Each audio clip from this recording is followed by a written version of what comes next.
दोस्तों कई बार ऐसा भी होता होगा ना कि आपने अपने किसी गेस्ट को प्लान दिखाया और आपका गेस्ट आपका प्लान देख के बोलता हो कि यार इस कंपनी के बारे में तो मैं जानता हूं, इस कंपनी के बारे में मैंने सुना हुआ है, मैंने इस कंपनी को करा भी है और करके मैंने छोड़ भी दी है। तो दोस्तों मैं यहाँ आपको बताने जा रहा हूं कि आपको यहाँ पर उस सामने वाले इंसान से क्या क्या सवाल पूछने हैं ताकि किन कारणों की वजह से ये इंसान इस शानदार इंडस्ट्री से बाहर हो गया था और हो भी सकता है कि वो दोबारा आपके साथ जुड़कर इस बिजनेस में फिर से काम करने लगे। जिनको आपने इनवाइट किया है ना, अगर वो आपकी कंपनी में किसी और के साथ जुड़कर पहले से ही काम कर रहे हैं तो दोस्तों मेरी आपसे हाथ जोड़कर विनती है कि उनको अपनी टीम में लाने की कोशिश मत कीजिएगा, क्योंकि आज जैसा आप किसी के साथ करोगे आने वाले टाइम में वैसा ही हमारे साथ भी होगा। आइए अब हम बात करते हैं कि हम किन किन पॉइंट्स पर बात कर सकते हैं सामने वाले से जिसने हमारी कंपनी को करने के बाद भी छोड़ दिया।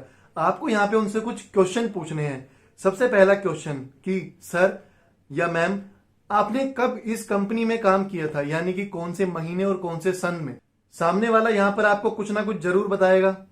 दूसरा क्वेश्चन आपको पूछना है कि सर जब आपने इस कंपनी को छोड़ा तो उस टाइम आप किस लेवल पर थे, इस पर भी सामने वाला आपको कुछ ना कुछ जरूर बताएगा। तीसरा सवाल आपको पूछना है कि सर क्या आपके घर में हमारी कंपनी का डेली यूज होने वाला सामान आपके घर में हर महीने आ रहा था। और ये आप तभी पूछ सकते हैं जब आपकी कंपनी में डेली यूज के प्रोडक्ट अवेलेबल हों। पहला जो क्वेश्चन है उसमें ये था, अगर सामने वाला ये कहता है कि हाँ मैंने 1 साल इस कंपनी में काम किया था, तो आपको पूछना है कि सर 1 साल में आप कितने लोगों से अपना बिजनेस प्रपोजल लेकर मिले थे। तो यहां पर क्या होता है कि सामने वाला जनरली आपको यही बोलता है कि 1 साल में मैं 20 से 25 लोगों से मिला था। तो आपको यहां पर उनसे एक चीज पूछनी है कि सर क्या मैं आपसे एक सवाल पूछ सकता हूं, अगर आपकी इजाजत हो। तो सामने वाला कहेगा हाँ पूछिए। तो आप यहां पर पूछ सकते हैं कि सर आप एक दिन में कितने टाइम खाना खाते हैं। तो सामने वाला जनरली कहेगा कि 3 टाइम। तो आपको पूछना है कि सर 3 टाइम खाना क्यों खाते हैं। तो सामने वाला कहेगा शरीर की जरूरत है। आपको सामने वाले से पूछना है कि सर अगर आप ये 2 से 3 टाइम का एक दिन का खाना अगर 1 से 2 दिन ना खाएं तो क्या होगा। तो सामने वाला कहेगा बीमार हो जाएंगे यार। आपको उनसे फिर आगे पूछना है सर अगर आपको 2 से 3 दिन से ज्यादा खाना ना मिले बिल्कुल भी तो क्या होगा। तो सामने वाला बोलेगा यार ऐसा तो मर ही जाएंगे। तो आपको सामने वाले को कहना है कि सर यही मैं आपको समझाने की कोशिश कर रहा हूं कि जैसे डेली 2 या 3 टाइम खाना ना खाने पर हमारा शरीर हमारी बात नहीं मानता है, या अगर आप 1 लीटर पेट्रोल डलवाएं और उस 1 लीटर पेट्रोल में आप अपनी कार या बाइक को 400 से 500 किलोमीटर चलाना चाहें तो सर वो पॉसिबल नहीं है, क्योंकि आपने अपनी कार या बाइक को या आपने अपने शरीर को उसका पर्याप्त भोजन नहीं दिया। ठीक उसी तरह आपने नेटवर्क मार्केटिंग इंडस्ट्री में आके इस इंडस्ट्री को उसका पर्याप्त भोजन हर दिन नहीं दिया सर। और इस इंडस्ट्री का जो भोजन है वो सर केवल ये है कि डेली लोगों से मिलके आपको अपना प्लान सिर्फ शेयर करना है। अगला क्वेश्चन है, हमें सामने वाले से पूछना है कि सर आप इस बिजनेस को पार्ट टाइम कर रहे थे या फुल टाइम। अगर वो इंसान इस बिजनेस को पार्ट टाइम कर रहा था तो हमें उनसे पूछना है कि सर क्या आपने पार्ट टाइम में हर दिन एक से 2 लोगों को अपना बिजनेस प्लान दिखाया। और अगर आप फुल टाइम कर रहे थे तो क्या आपने एक दिन में 4 से 5 लोगों को अपना बिजनेस प्रपोजल शेयर किया। सामने वाला जनरली यहां पर ना ही बोलेगा।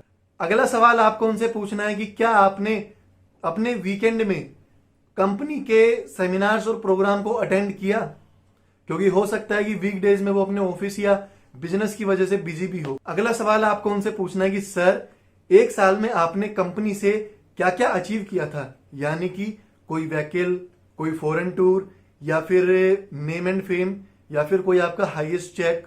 अगला सवाल आपको उनसे पूछना है कि सर क्या आपने इस बिजनेस को अपना माना था, यानी कि अगर कभी भी कोई भी प्रॉब्लम आई तो क्या आपने उसका सॉल्यूशन खुद निकाला। अगला सवाल आपको उनसे पूछना है कि सर अगर आपको अपनी उस प्रॉब्लम का सॉल्यूशन नहीं मिला तो क्या आपने अपने सीनियर से उस प्रॉब्लम का सॉल्यूशन पूछा। अगला सवाल हमें उनसे पूछना है कि सर क्या आपने इस इंडस्ट्री और कंपनी के बारे में पूरी जानकारी ली थी, यानी कि जितनी नॉलेज आपको अपनी इस इंडस्ट्री और कंपनी के बारे में होनी चाहिए क्या उतनी नॉलेज आपके पास थी। सामने वाला जनरली यहां पर ना ही बोलेगा। अगर वो ये भी बोलता है कि मुझे इस कंपनी के बारे में, इंडस्ट्री के बारे में पूरी नॉलेज थी, तो आप उनसे थोड़ा क्रॉस क्वेश्चन कर सकते हैं। मुझे पूरी उम्मीद है कि वो वहां पे जवाब नहीं दे पाएंगे। दोस्तों, ये चीजें केवल आप उन्हीं से पूछ सकते हो जो आपसे बात करना चाहें, क्योंकि कई लोग आपको ऐसे भी मिलेंगे जो कि आपसे बात ही नहीं करना चाहते। तो ऐसे महानुभावों का ना तो आप कुछ कर सकते हो, ना ही कोई और कुछ कर सकता है। ये जो मैंने आपको शुरू में क्वेश्चन बताए, ये आप अपनी टीम के उन लोगों से भी पूछ सकते हो जिन्होंने कुछ टाइम काम किया और फिर काम करने के बाद फिर कुछ समय बाद काम को छोड़ दिया। उम्मीद करता हूं दोस्तों कि मेरी यह वीडियो आपको पसंद आई होगी। अगर मेरी यह वीडियो आपको पसंद आई हो तो प्लीज मेरी इस वीडियो को लाइक कीजिए और मेरी वीडियो को आप शेयर भी कर सकते हैं अपने जानने वालों के साथ या जिनके साथ भी आप शेयर करना चाहें। और मेरे चैनल को आप सब्सक्राइब कर सकते हैं। प्लस मेरी वीडियो पे आप कमेंट करके भी मुझे बता सकते हैं अगर कोई पॉइंट मुझसे छूट गया है, या अगर कोई आप अपना सजेशन देना चाहें तो मेरी वीडियो पे आप कमेंट करने के लिए बिल्कुल फ्री हैं। और मिलता हूं अगली वीडियो में एक और नए और धमाकेदार टॉपिक के साथ। तब तक के लिए thank you very much. Have a good day.